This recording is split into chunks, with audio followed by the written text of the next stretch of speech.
Мы не можем понять это, объяснить, попытаться рационально объяснить. Это не то, что может вообще уложиться у нас в голове. Невозможно ответить на вопрос, почему болеют маленькие дети. Почему они испытывают ужасную боль и страдания? И почему они умирают так рано, так и не узнав ничего о мире, который мог бы их восхитить? Это невозможно сделать, не стоит пытаться.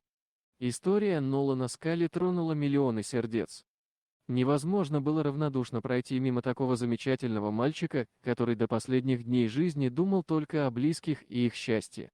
Нолан был маленьким ребенком, когда заболел саркомой полосатых клеток, рак, поражающий мягкие ткани. Казалось бы, невинная простуда и насморк превратились в злокачественную опухоль. Маленькому мальчику было всего 2 года, а ему уже пришлось бороться за свою жизнь, как никому из нас. Малыш был сильным и очень храбрым. Он хотел стать полицейским, а потом столкнулся со своей болезнью. К сожалению, его маленькое тело было слишком слабым, чтобы бороться с ней. Рак разросся в мгновение ока. Он распространился на легкие и атаковал сердце. После 18 месяцев борьбы стало ясно, что малышу остались не месяцы, а дни, да уже даже часы. За борьбой Нолана в социальных сетях следила целая толпа людей, которые поддерживали его как могли, они молились, пытались успокоить его близких. Рут, мать маленького бойца, поделилась отрывком из разговора, который она вела с 4-летним ребенком незадолго до его смерти. Хотя сама фотография наиболее четко показывает, сколько пришлось пережить маленькому ребенку, разговор между матерью и ее сыном, прощающимся с ним, был процитирован в СМИ практически по всему миру. Рут опубликовала отрывок из этого разговора на своей странице в Facebook. Дорогой, этот рак ужасен. Тебе больше не нужно бороться. Нолан, представляете? Он обрадовался. Нет? Мама, я хотел бороться только для тебя. Так вот чем ты занимался все это время? Ты боролся из-за меня? Нолан, конечно. Нолан, ответь мне на вопрос, что является самой важной работой для твоей мамы? Нолан, она меня защищает. Милый, я больше не могу этого делать. Единственный способ защитить тебя и прекратить эту боль – это небеса, мое сердце просто разорвалось. Нолан, тогда я уйду на небеса и буду играть там до твоего прихода. Ты ведь придешь ко мне? Конечно. Твоя мама никогда так просто не сдастся. На следующий день Рут решила, что заберет сына домой.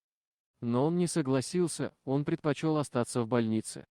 Следующие 36 часов они провели вместе, просматривая видео на YouTube, играя в игры и просто разговаривая. Во время одного из таких разговоров 4-летний малыш сказал маме, что хочет, чтобы его запомнили как офицера полиции. Потом Рут попросила у мальчика минутку для себя, она очень сильно устала и хотела принять душ. Она обещала, что ее не будет всего пару секунд. Нолан улыбнулся и, конечно, разрешил. Когда она вышла из ванной, медицинский персонал стоял над 4-летним ребенком. Со слезами на глазах врачи сообщили, что Нолан впал в кому. Его сон уже был очень глубоким. Его правое легкое почти разрушилось. Мальчик просто уходил из жизни. В ужасе Рут быстро подбежала к своему ребенку, обняла его теплыми руками и приложила ладонь к его щеке. Потом произошло небольшое чудо. Мой ангел вздохнул, открыл глаза, улыбнулся мне и сказал: «Я очень люблю тебя, мама». Он откинул голову и в 23:54 покинул нас навсегда, пишет его мама в Facebook.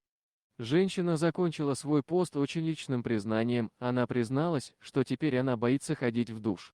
Когда Нолан был жив, он хотел все время быть с ней. Обычно он ложился на коврик в ванной и ждал, когда мама вернется к нему. Сегодня ковер пуст, а милый сын ждет свою маму на небесах. Как он и обещал ей в их последнем разговоре. Дорогие друзья, если вам понравилось видео, поставьте лайк, а также подписывайтесь на канал, где найдете еще много интересного.